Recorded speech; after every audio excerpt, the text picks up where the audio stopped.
एक गांव में रामलाल नाम का एक गरीब किसान रहता था। वह बहुत मेहनती और ईमानदार था, लेकिन उसकी मेहनत के बावजूद उसकी फसल कभी अच्छी नहीं होती थी। हर साल किसी न किसी कारण से उसे नुकसान उठाना पड़ता था। कभी बारिश ज्यादा हो जाती, कभी सूखा पड़ जाता, तो कभी कीटों का हमला हो जाता। रामलाल के पास एक छोटा सा खेत था, जिसमें वह पूरे मन से मेहनत करता था, लेकिन कर्ज बढ़ता जा रहा था और हालात बद से बदतर होते जा रहे थे। गांव के जमींदार और साहूकार से उसने कुछ पैसे उधार ले रखे थे, जिसे चुकाने में वह असमर्थ था। एक दिन गांव में एक कृषि अधिकारी आया। उसने किसानों को नई तकनीकों और उन्नत खेती के तरीकों के बारे में बताया। रामलाल ने ध्यान से सुना और तय किया कि वह इन नई तकनीकों को अपनाएगा।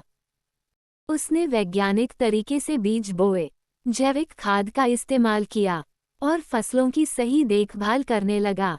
इसके साथ ही उसने पानी के उचित प्रबंधन के लिए वर्षा जल संचयन की तकनीक अपनाई। धीरे धीरे उसकी मेहनत रंग लाने लगी। इस बार उसकी फसल लहलहा उठी और उसे बहुत अच्छा मुनाफा हुआ। उसने साहूकार का कर्ज चुका दिया और अपने परिवार को एक खुशहाल जीवन देने में सफल हुआ। रामलाल की कहानी हमें ये सिखाती है कि कठिनाइयों से घबराने की बजाय हमें नए तरीकों को अपनाना चाहिए, नई सीख लेनी चाहिए और अपने कार्य में सुधार करना चाहिए। मेहनत, धैर्य और सही ज्ञान से कोई भी परिस्थिति बदली जा सकती है।